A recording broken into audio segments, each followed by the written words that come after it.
Finally, I can find a silver lining in this season of Supernatural. Finally, thank fucking God, after the atrocities they have thrown at us for the first 4 episodes, there's finally some silver linings here. Now, don't get me wrong, I know I'm saying this is flat out in the intro, and I'm supposed to say this after the intro, but don't get me wrong here, I'm not saying this is a good episode. I don't think it's a good episode, but I'm just saying I think this, next to Reichenbach, this actually is the one that is probably the second best. And for a couple reasons, and I'll tell you why. Carry on my wayward son. There'll be peace when you are done. Lay your weary head to rest. Don't you cry no more. Supernatural Season 10, Episode 5, Fan Fiction. So Fanfiction is the 200th episode of the show Supernatural, 200th episode in its 10-year run, and it was described as a love letter to the fans by the producers, and when I heard that I was like, interesting. And then they further elaborated on it and said that it was a love letter to the fans in the form of a musical put on by a high school. And at that point I was like, balls. You gotta be shitting me. Because for instance, this is Jeremy Carver, this is now his show. The writer of this episode gave us Charlie. The writers have changed all the rules for the monsters, and I was like, what can they do next except screw up the 200th episode, which should be plot-related, should probably be Demon Dean-related, but instead is now a love letter to the fans in the form of a musical at a school. And like I just said, at that point, I was like, that is complete bullshit. Why is that your 200th episode? Your 200th episode should be focusing on the story and the plot, and it shouldn't be a love letter to fans. I know the fandom really comes into big play with this series, but seriously, like, make it big. Don't let it do this, what this episode was. Have it be something that's really big, like Lucifer coming back. But this episode just shows how big the fans are into the show, and in this episode, there's a musical being put on at a school. But I don't know if it's a high school element. It doesn't look like a high school. They said it was a high school. It doesn't look like a high school. So they're putting on a play of the Supernatural books that were written by Carver Edlund way back in like season 4. You know, the guy who, Carver Edlund, he's Chuck, and who I also believe is God. So they're putting on a play of all the books, but then this monster kidnaps like one of the teachers, and the teacher goes missing, and Dean says the same. He's like, hey, I think I got a case at a school. Let's go check it out. They go and check it out. And they run into the theater, the stage production of Supernatural, and Dean's like all pissed, and Sam's like, hey, this looks cool. And then they have to go and stop the monster, because it's going after this chick who wrote the play, and that's pretty much your episode. So this episode, love letter to the fans, 200th episode of Supernatural, big event on TV tonight. What did I think of it? Well, and what does that annoying high-pitched noise that I just made mean? Well, to be honest with you, I honestly don't know what I think about this episode. I'm conflicted. And I'm only conflicted, it's kind of a mixed bag for me. The only reason why I can't say if I liked or disliked the episode is because there are some parts of the episode that I hated or extremely hated, or there were parts of the episode that I was like, hey, nice little throwback, and I thought they were actually done pretty well. Unlike the other 4 episodes of the season, minus Reichenbach, so I guess the other 3. For instance, the good stuff. The good stuff, Sam and Dean finally act like they're Sam and Dean again. No more sitting at a lake with sunglasses on lawn chairs on vacation. No, they're Sam and Dean again, thank God. And we finally get references to the first 7 seasons of the show, other than Carver's seasons, because that's all he cares about. I mean, after watching this episode, thinking about it a little bit, it's kind of like, to me, it's kind of like Jeremy Carver just came in as showrunner, kind of rebooted the show, scrapped everything from seasons 1 to 7, and just rebooted the show from season 8, so he technically thinks that that's like season 1 when it's really season 8. That's just how I see it. But he finally had the balls to actually tell one of his writers to reference the first 7 seasons. Thank God.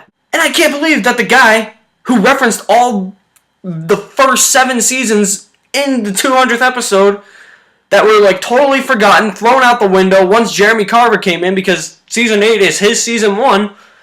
Yeah, that's written by the guy that brought us Charlie, and I'm actually can't believe it. Like, there are references to like the Wendigo from season 1. I mean, you have You have the whole, like, when they're putting on the play, you see, like, the whole backstory that we saw from, like, the pilot through, like, season 1, like, the whole, like, yellow-eyed demon, John Winchester, Mary Winchester shit. You get references to, like, the Wendigo. The Scarecrow was in this episode. The monster was using the Scarecrow as, like, a ruse, which I thought was pretty cool. And then you have the comedy in this episode. The comedy, like the episode, for me, is a mixed bag, because at times it worked, and then at other times I was like, and then there were times where I was like, no, just shut your mouth, get off the screen.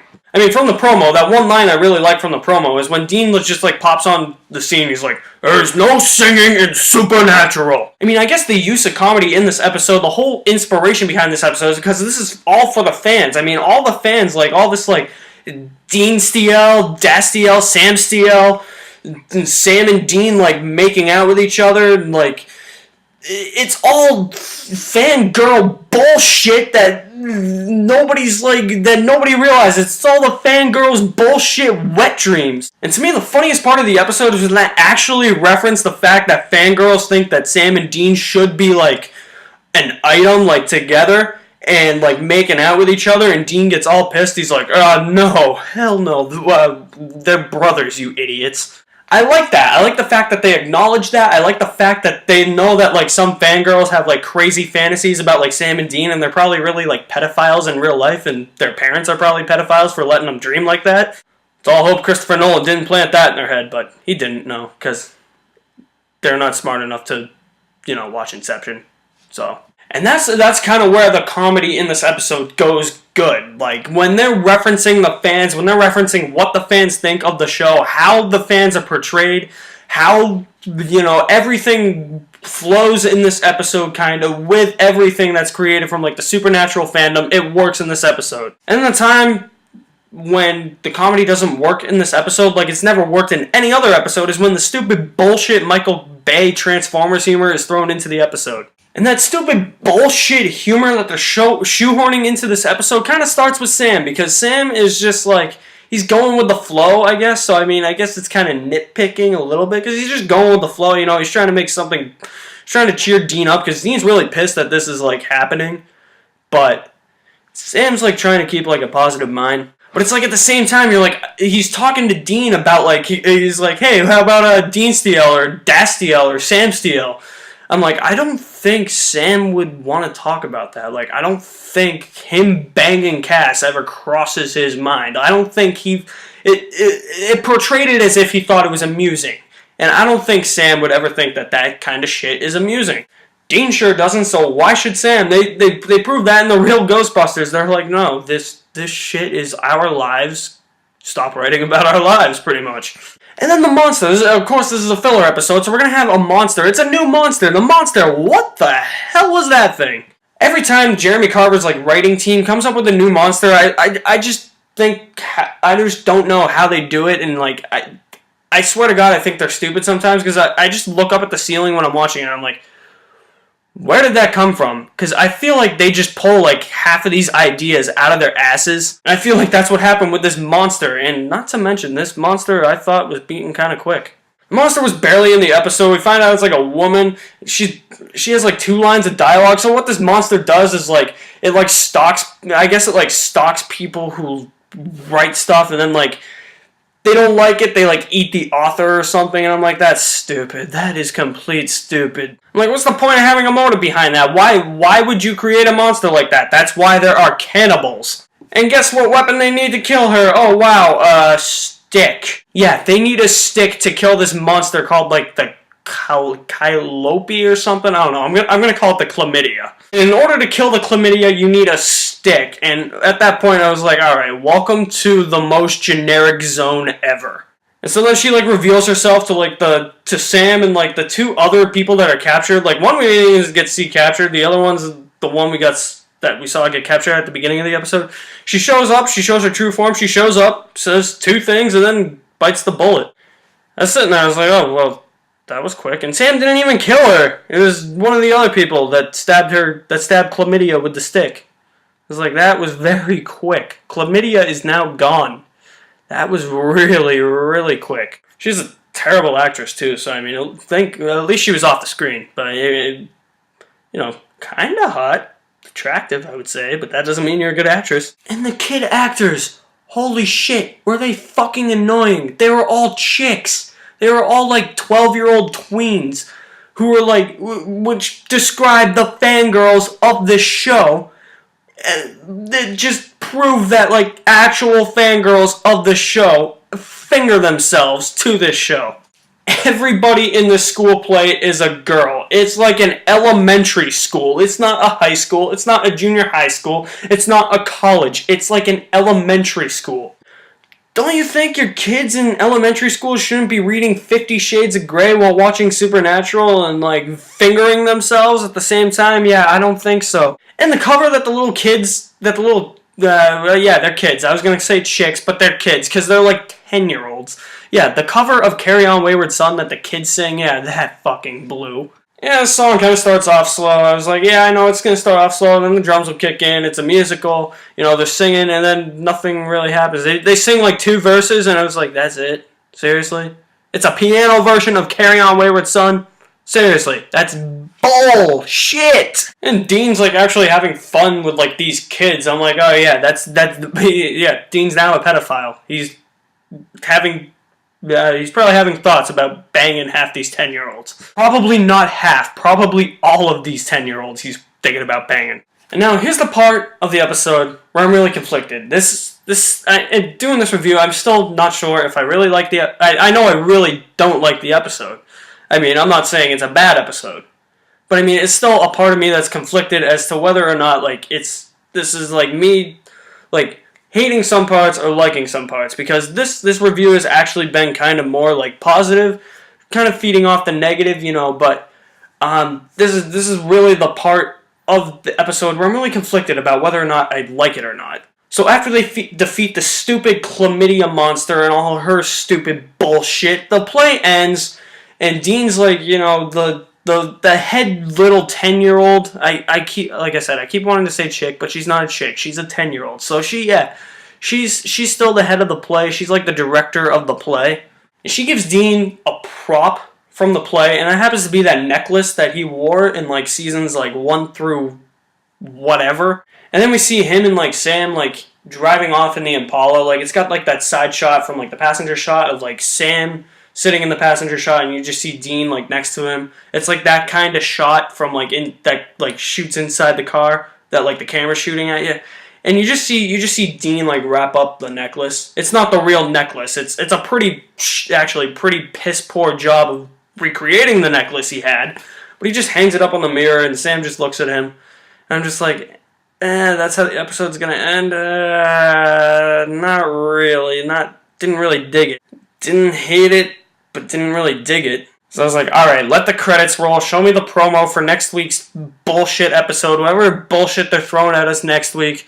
And just let me do my 5-page paper that's due tomorrow. That I am still not doing because I'm doing this review for you. But then the credits didn't roll, and the camera zooms out of the Impala, like at a diagonal way. Like just zooms around the Impala, and you just see the boys driving. In the countryside, there's like a farm on the left. In the near-off distance, there's nothing around them. No trees, no whatever the hell, no cattle, no stupid angels, no stupid Megatron, or Megatron, I guess, if you want to put Transformers in this universe, which I'm not surprised if they would. No stupid Charlie, just them driving on an open road towards the sunset. And I was like, yes! Reminiscent of the old episodes from the older seasons where they just drive off into the distance. I am one happy guy right now. And then I was like, alright, this episode gets a point there, and now the credits are gonna roll. But they didn't. At that point, I was like, wait a minute. They just showed the scene where they drive off into the distance, or like towards a sunset, which is like reminiscent of how the old episodes used to end. I was like, why isn't it ending here? And then I found out the reason why it didn't end there. So then it cuts back to the school with the stupid little 10-year-old girl who was the director of the play, but was also in the play. Yeah, she's talking with like some stupid Asian girl who has like an Xbox One headset on, and she's like, yeah, well, too bad that writer of the books couldn't come to the show. And something I forgot to mention earlier in the review is like, yeah, these kids, like they invited Carver Edlund to come to the show, but he said he couldn't come, so he's not in the episode. Until the little 10-year-old Asian girl with the Xbox One headset is like, hey, wait, Look at that guy. Is that who I think it is? And then the camera zooms out, and you just see the two girls from a far distance, and this guy, not showing his face, he's standing there, and I'm like, Chuck. It's gotta be Chuck.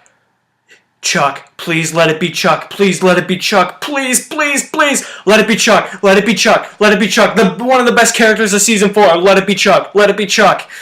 And the camera started zooming out, like started zooming into like his face, like up his body. I kept chanting, please let it be Chuck, but at the same time I was like, please don't mind fuck with me. Like if this really isn't Chuck and it's like Cass or something, I'm gonna be pissed. And then they reveal his face, and it's Chuck. Carver Edlund himself, Chuck Shirley, the guy who wrote the Supernatural books in the TV show, is here. That is why, ladies and gentlemen, Chuck is back. He is back on the show. He has finally made his much grand return to the show. And that is why I like this episode. Well, I still don't really like it, but it gets another point. At that point, I was so excited. I was screaming. I was like, yeah! Chuck! Chuck! I was even rolling around. Like, this is a new Red Sox shirt I got today. There's already hair on the back. I was already rolling around. I was like, Chuck! Chuck! You're back! You're back! And when I did that, it kind of reminded me of what my cousin did when Bizarro came back in Season 7 of Smallville. He was like, Bizarro! He's back! He's back! Bizarro! Yeah! Yeah! I'm pretty sure my neighbors upstairs heard me and they were like, dude, what is wrong with this kid? Is he having like a panic attack or something? He needs some medication. So like I said earlier, I'm conflicted. Will I still be conflicted in the morning? Yeah, probably. Did I think that this was better than Black Soul Survivor and that bullshit they gave us 2 weeks ago? Yeah, it was. It was a surprising episode. I was surprised by some of the stuff they threw at us. I didn't think I was going to like this episode. I ended up liking parts of it. I didn't like the whole thing. Like I said, it's a mixed bag.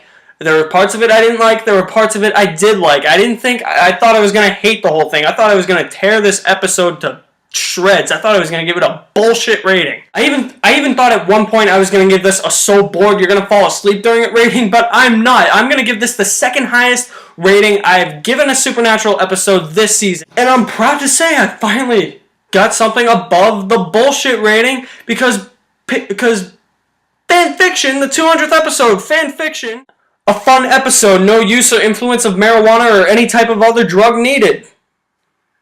Now, next week's episode, yeah, that's going to go back to the original bullshit that we've gotten with Season 10 so far. But I'm happy to say that I finally gave an episode a non-bullshit rating. Finally.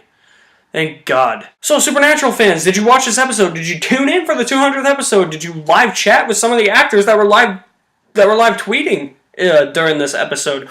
More importantly, what did you think of the 200th episode? I want some feedback, so drop me a comment in the comment section below.